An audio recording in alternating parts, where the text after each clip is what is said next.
Hello and welcome to The Lucky Roll, an eclectic channel for eclectic games. And today we're reviewing the card game Foul Play by After Dark Murder Mystery Games. It's a game for 2 to 5 players, set in Edwardian England, where the servants of the manor are prime suspects in their lord's murder.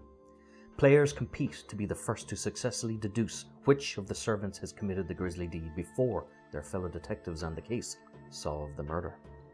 Interestingly and thematically for the game, there are 2 distinct game modes, Good Cop and Bad Cop.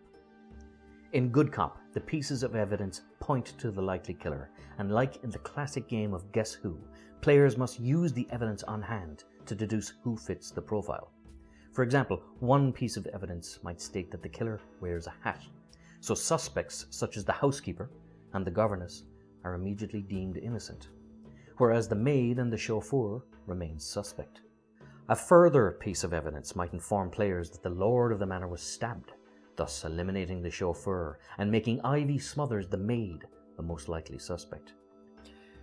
If a player, during the course of the game, draws or holds the Ivy Smothers game card as the evidence mounts against that suspect, then they can declare her the murderer and themselves the winner. The Good Cop game takes inspiration from many other classic games and seems to be a very successful blending of games like Cluedo, Guess Who, Memory, and Go Fish, with its combination of card swapping, player interaction, and take that mechanics where certain cards drawn give players the ability to steal cards from other players, to examine their hands, or even indeed block the successful accusation of a suspect in order to keep the game in play.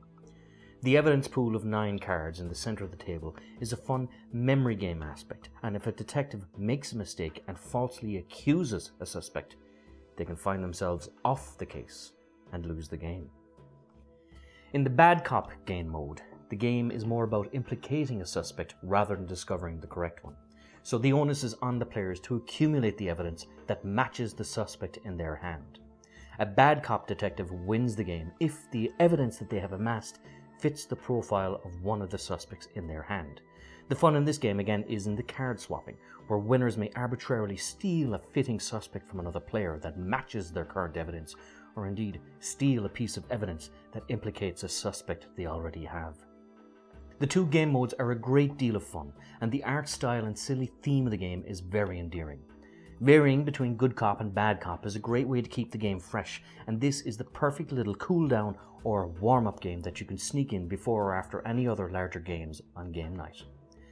A quick, fun, snappy little game, and I have to admit that my cynical enjoyment of the Bad Cop variant borders almost on the criminal. Well worth picking up if you see it.